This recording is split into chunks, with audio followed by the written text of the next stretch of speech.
So I'll be reading from The Most Precious Gift by Ajahn Sucitto. It was a compilation of his talks over his several decades as a monk. This talk is entitled Nibana and the Four Noble Truths. It was offered on the morning of November 29th on 2014. It seems one shouldn't conclude a retreat without mentioning Nibbana and the Four Noble Truths, which are the main working axis of the Buddha's teachings. Nibbana is difficult to see, realized by the wise, the secure, the unshakable, the place you cannot go beyond, the end of aging, sorrow, decay, and death. It's likened to an island, a safe place. It's the sublime, the peaceful, the highest and most fulfilling kind of ease. Nibana is hinted at as both subtle, not easy to see, and yet available and attractive. There is a sequence I sometimes bring to mind about the nature of dhammas, phenomena, rooted in motivation. All dhammas are rooted in some kind of interest or motivation. Something in us brightens up in response to attractive forms, something switches on. Rising with attention, attention steers towards something. Coming into being, taking a definite form with contact, converging on feeling. Feeling is the bit that really touches and gets things going. Led by concentration or collectedness, dominated by mindfulness, surmountable by wisdom, yielding deliverance, merging in the deathless, terminating in Nibbana. So that's from the Anguttara Nikaya 1058. This is the whole sequence. Nothing stands alone. There's a conditioned path to the unconditioned here. The Buddha is saying that if you track them, this is what all dhammas do. They end in this incredible peace.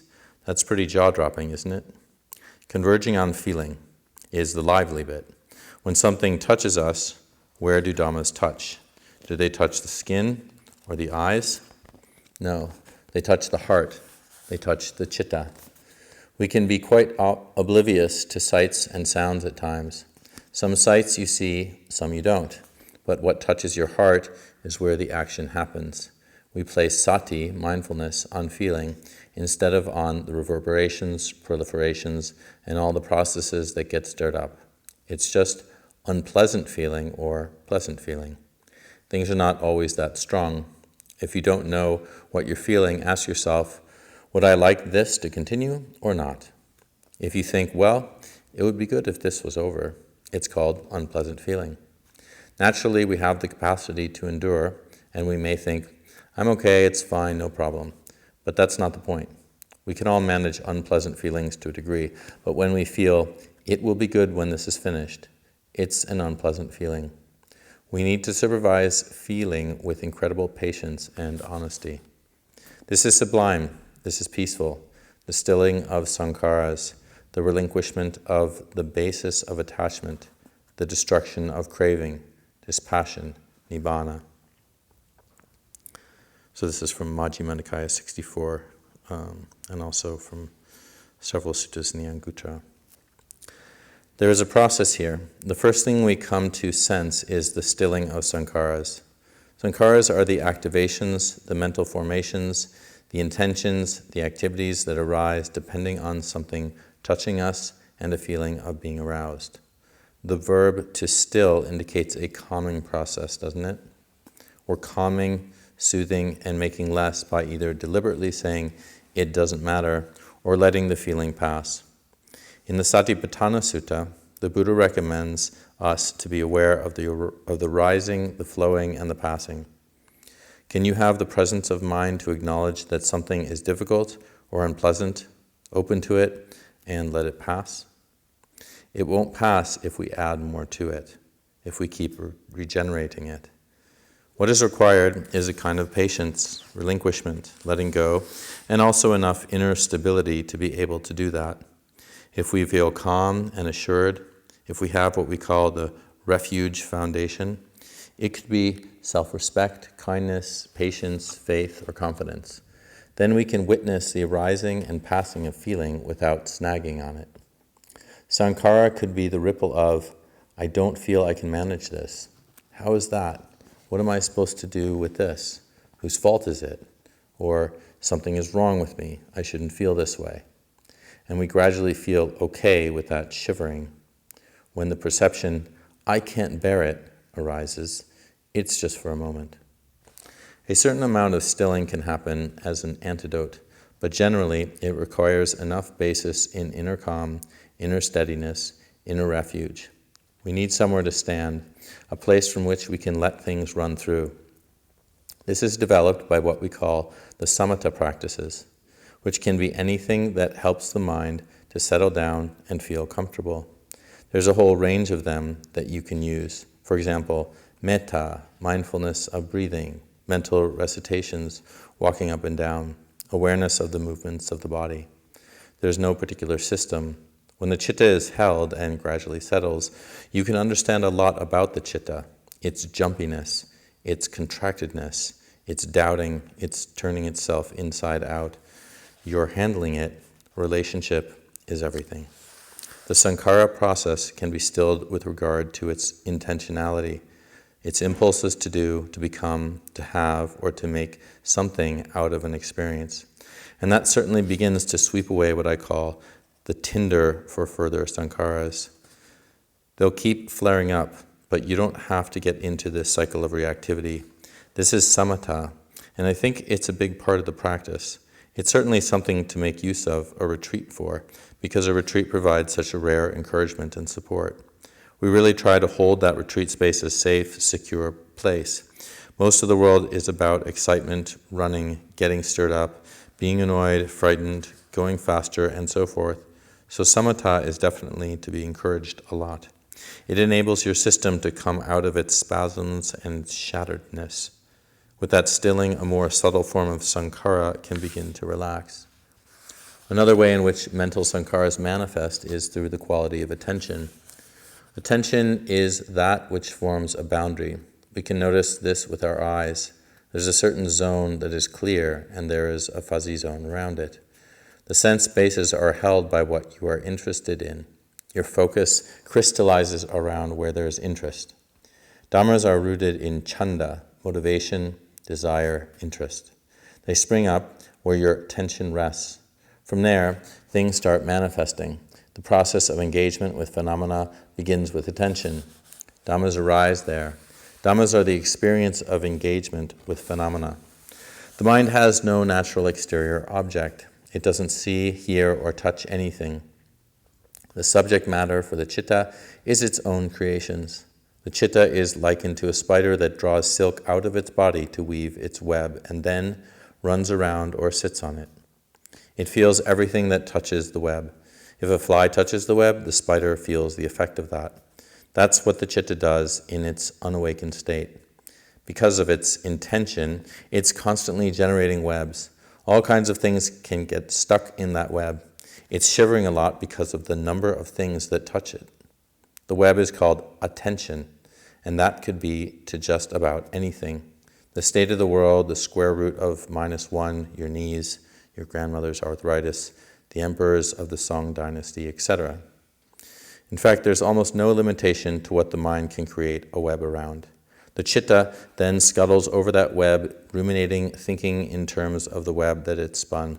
It gets delighted by it, curious, desperate, hungry for whatever it can catch in that web. This is where the juicy flies are going to land. We don't consider that to be an activity because the citta is always doing it. And because it's happening all the time, we can't imagine that it could switch off or that the mind could not have to create a web to run around on. Could you possibly at least still the attention? Instead of generating one web after another, just stay in one particular web, your body. Don't get too refined. Stay with your body on your breath as you are experiencing it right now. This is your web. Now see what lands in it. Phenomena that come and go, this, that, juicy flies, nasty stuff, sticky stuff. There's a lot happening in this thing. And what does it all do? It arises. It causes the web to shiver. The spider gets a bit excited, desperate, hungry, or finds something to nibble on. Then it goes and something else lands in it. Where is the right one? When is Nibbana going to land in my web? No, Nibbana is the destruction of the web. Does that mean you're blanked out in a coma? No. You don't need a web to trap space, do you? Why do we pay attention to something? We have certain particular reasons. We are looking for something to be we are looking for something to be interested in, something to feed on, or something that will give us understanding or happiness. The other thing that we're looking for is something that makes us feel we have a grip on life. We know who we are. We're stable, steady, and protected. Sometimes we can notice that our attention is on the lookout for things that could hurt us. We are aware of the possibility of being rejected, hurt, or disappointed of. The web is very attuned to that. Attention carries all kinds of subliminal messages. Why did the spider weave that web? Sometimes it can be very mysterious, and we may wonder, why on earth am I thinking about this? How did I get here? We don't understand the subliminal motivations, which are called upadhi, the basis of attachment. Upadhi is not quite the same as upadana, clinging. It's the underlying tendency upon which any kind of clinging is based. The fundamental tendency is, I am. I am this body, I am this being here. And therefore it needs protecting, caring for, and so on. At the same time, we recognize that it dies no matter what we do. It breaks up. This thing here that I call myself, my body, in the end, it breaks up. There's nothing you can do that can really protect it. Nothing can be owned. This incredible phrase, all that is mine, beloved and pleasing, will become otherwise, is a very bitter medicine. But do you think the Buddha is trying to make people feel depressed and unhappy by using this very straight talking? It's through really tuning into this truth that something else happens. The spider stops spinning because you begin to sense that this is pointless. Also, as the sankharas begin to still, you begin to sense the citta knowing itself. It's aware of awareness. Awareness and attention are different things. Attention is the boundary, the thing that creates the focus. Awareness is the ability to receive an impression. What creates our objects of attention? What are the boundaries of it? What do you want to hold? What do you want to gather with attention? The stilling of sankhara is not the eradication of it. As you get calmer, you don't really want stimulation and excitement. You don't want to have things to think about. You don't want games or entertainment, not because you hate them, but because they don't feed you anymore. There's a progressive way in which the gathering of your awareness begins to become deeply satisfying, so these other things fall away. Similarly, with attention, as you're gathering more awareness, what your mind perceives is no longer so striking. The web doesn't shiver. It's just sights, sounds, people, comings and goings. That's not too difficult. You cultivate like that, but then there are further ones. When you are blamed, is there any shiver there? When you're being left out or didn't get the same as everybody else, is there any shiver there? When people are not being the way you want them, not following your rules, what does that do? Maybe there is a bit of shiver there, shiver and shake. You become aware of all that and recognize, oh, here goes the proliferation. Then you can trim it back so that at least you don't feel guilty about it anymore. You come back to, this is just the experience of irritation or desperation, and you hold it with mindfulness until the sankhara can be held steadily, still. The feeling is felt, moves, and changes, and then the sankhara quietens down. At times, these mental dhammas can be very poignant. I have been practicing for 15 years and I failed. That's a poignant one, isn't it? When you get to that sense of despair. The sutras are always quite beautiful. The Buddha says something and within 3 paragraphs, the people who are listening become arahants. It's really great. They just listen to one talk and all the defilements drop away. But in the Therigatha, which are poems of enlightened nuns, there's a nun saying, in 25 years, my mind has not had one single moment of peace. Not a finger snap. This nun was so despairing that she thought, I have had enough. I'm going to kill myself. I can't stand it any longer. She hooked up a rope on a tree, and just as the rope touched her neck, something went, oh. Realization occurred, just in the nick of time. Some people really get to that edge. The stories of the monks, Therigatha, and the nuns, Therigatha, are very gritty. One nun said, "This grouchy old so-and-so of a husband, I finally got rid of him, and I went to see the Buddha. They had their feet very much in the mud of human existence. For the one who said in 25 years, my mind has not settled for one finger snap, recognizing this, sensing this, realizing, it's just the mind, it's just feeling. Suddenly the deathless opened." You can look at the path in several ways. It can be progressive, going up, getting calmer and quieter, having better behavior and so forth. But there's also another way, which is a stepping back, not ascending, not descending, but just stepping back to. This is the mind. This is a feeling. This is a sankhara. It's much more than an intellectual statement. It's a statement of the heart. You have been with this so many times. It doesn't have to end. You don't have to find an answer to it. It's just this. The most deeply experienced practitioners say you get pure to a certain degree, but some stuff remains, and it's just this. There's no self involved with it. The underlying fundamental basis of this is who I am, or this is what I am, is not there. There are still these recognizable identities doing their thing. They are called vasana, traces. But your spider isn't running around it. It has stepped back. It has gone off the web. Ajahn Mahabua was renowned as a real tiger of a forest master because of his severity. He could be a very firm, stirring, and powerful teacher. He was certainly not reluctant to point things out to people where they were lacking. When the chairman of the English Sangha Trust was looking for bhikkhus to come to Britain, he went to see both Ajahn Chah and Ajahn Mahabua. After having stayed for some time with Ajahn Mahabua, he asked him, "Why are you always so grumpy? Why are you so rude to people?"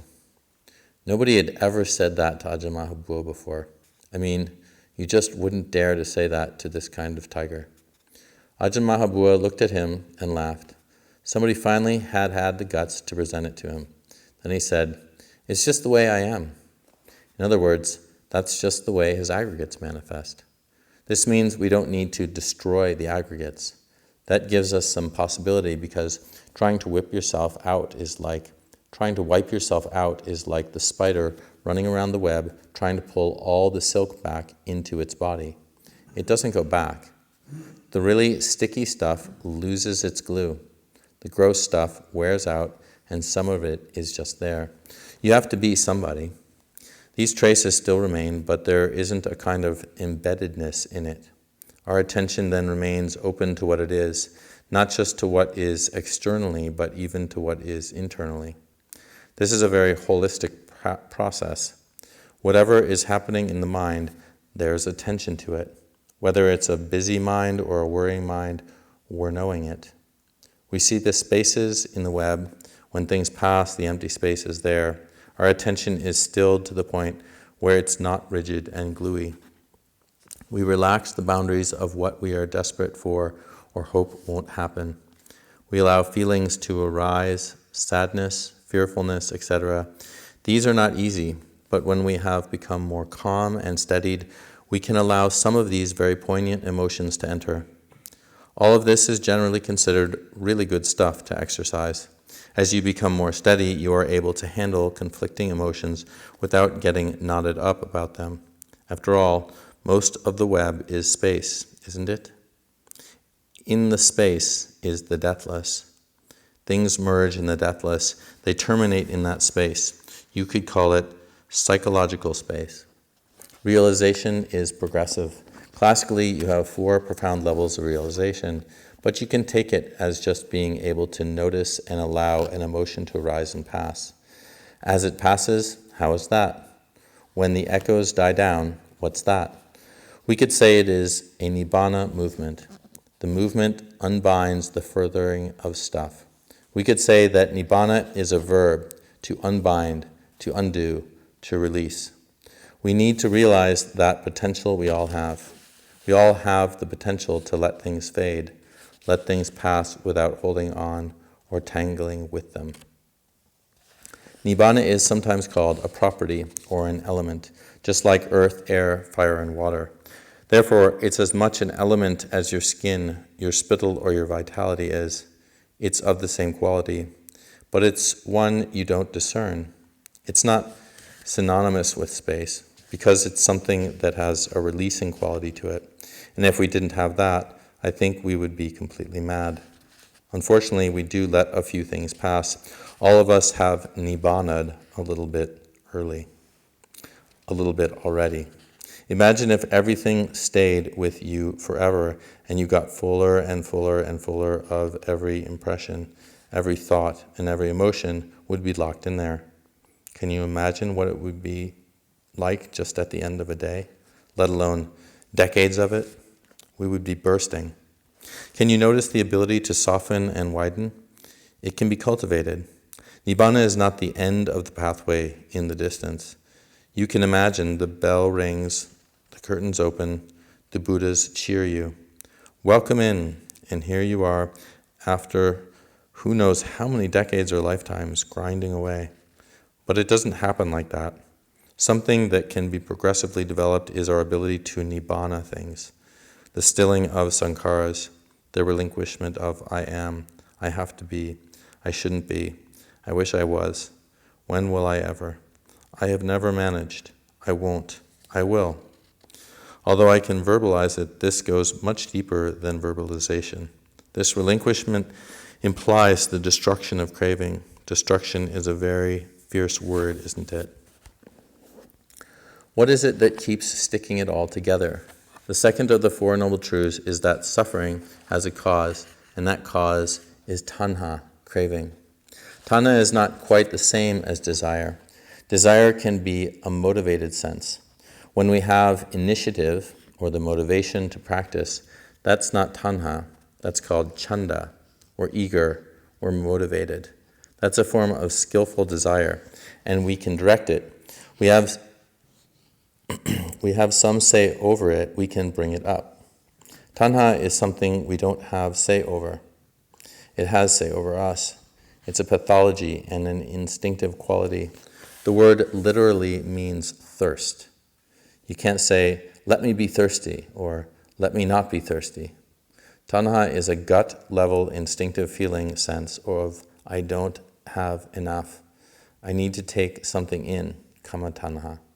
Or I am not enough, I need to be something, bhava tanha. This is where, at some level, human beings seek status, recognition, being something. This is not criminal, sinful, or defiled in a gross way. We could think, surely this is what life is about, isn't it? We need to become something useful. It's as basic as that. But this means that sometimes you may think, I haven't done much at all, have I? I have tried a few things, but when we want to be useful, when that underlying drive is not really understood as finite, there's only so much you can do. Bhava tanha brings along the shadow of failure. I haven't saved the world. I haven't. It keeps pushing to become something more. We can see it in a grosser way, in terms of people who seek performance, prizes, and so on. They can get pushed to the place where they break up. But it's there in all of us, and this is what has to be destroyed. How is that? We recognize that tanha, which assumes that we are, is some kind of grab system that can accumulate all that is mine, beloved, and pleasing. This doesn't mean just beads and trinkets, but also prowess, status, and accomplishments, things of that nature. We'll become separated from that. I, too, will be forgotten. That's why it's a rap on the knuckles. That doesn't mean we don't do things. There's a doing which has no particular need for acclaim. It doesn't have the shadow effect of self. The Buddha certainly did a lot, and you could say he became a very influential person. But I don't think that perception entered his mind. Of course, in many ways, the Sangha was a constant failure. There were always people breaking up and quarreling. When you look in the suttas, they all look good. But when you look in the Vinaya, the books of discipline, they are all a bunch of rascals. I'm sure they are both true. The Buddha didn't say, I have told these people so many times, and there he is, storing honey again, eating in the evening, hankering after new robes, cajoling lay people, wheeling and dealing and scheming. After all I've done, why did I bother? But he just said, this foolish, misguided person has not understood the teaching. There is no expectation. The intentionality can remain, but there is no longer the sense of needing to be fulfilled by some result. This is Nibbana. The mind changes from having that grab mechanism to being a very open palm. There's an open bestowing. Buddha images often express different qualities with their hands: blessing, protection, collectedness. One of the beautiful ones you see sometimes is the right hand down with the palm outstretched. It is called the bestowing mudra. There's no grabbing there. It's just here. You don't even have to pick it up. It's like that. This too is Nibbana. It doesn't mean that the mind has a new, subtle mental state. It means that it has radically changed in how it operates.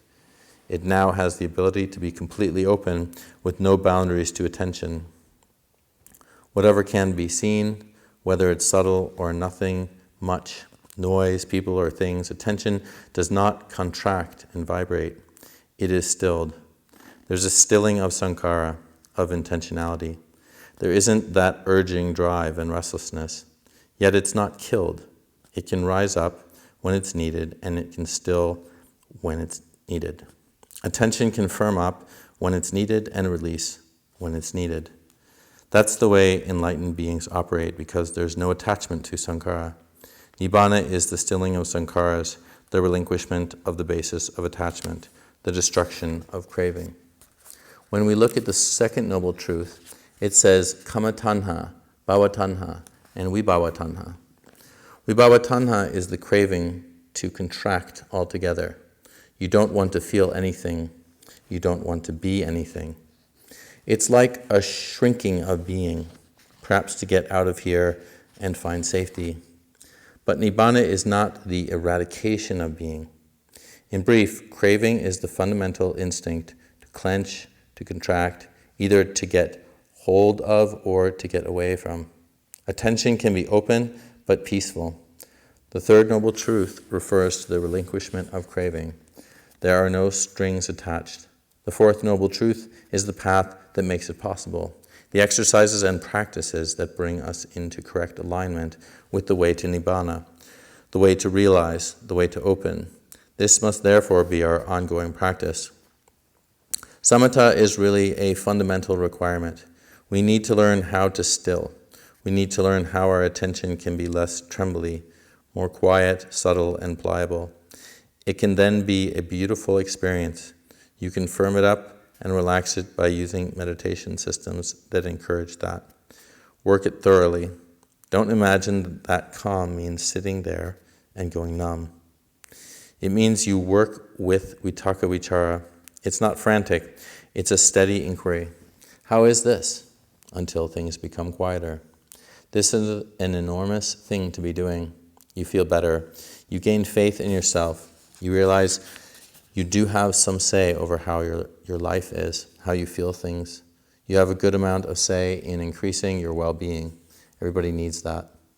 To gain confidence, to have the confidence that something works, really makes us feel better. From there, insight becomes possible. I don't think insight is possible without some calming, steadying process. Insight is the ability to see or to review experience itself. Even a steady, calm experience is essentially constantly, subtly, shifting and changing. There's nothing there to really be held, and none of it is finally consequential. You don't get better and better experiences, and then, ta-da, the doors of the deathless fling open, and the Buddhas usher you in. No, it's not like that. It gets quite good until you get used to it. Then you may think, okay, this is pretty nice. My mind does get calm. So, this too is something that has arisen through intention, interest, and attention. In terms of contact, it feels a certain way. It's pleasant. Being mindful of that, being wise about that, I can see that this too is being constructed, fabricated, made. That which is fabricated must pass. That's as good as you can do.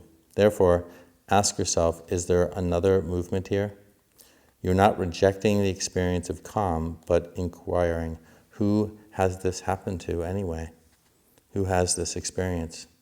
It's just one set of forms that the mind takes when it's given the optimal circumstances, which are dependent upon conditions. If the citta really acknowledges that and softens around that, then the release can occur. It's described as viraga, dispassion. In the Anapanasati Sutta, you see the same thing, dispassion, ceasing, a certain ceasing of the need to go further, and relinquishment, patinisaga. You're giving up the view of, this I am, this belongs to me, this is for me, this is what I have become, this is Nibbana, the completed. According to the Buddha, the process of it seems to occur in different stages. The first stage is more on the cognitive level. You don't believe in belief anymore, and you don't believe there's this person living behind your eyes, up there in a control box with wheels, levers, buttons, and things. You don't know that this chattering voice isn't really who you are at all. That whole way of conceiving, I said you don't know. You know that this chattering voice isn't really who you are at all. That whole way of conceiving an identity blows out. This is called stream entry, and it's a big turnaround. You begin to really get a sense of what the citta is, not this personal test, but something more primary and perhaps more mysterious. Then you can have the direct experience that something has shifted profoundly. And it doesn't go back. You can't go back to believing in it anymore. This is an enormous blessing. It takes a weight off life. Most of your practice is still going to be about calming and steadying, the places where you get reactive. If you're becoming reactive, at least you're not getting guilty about it. Acknowledge that and start anew. It's a new day, a new moment.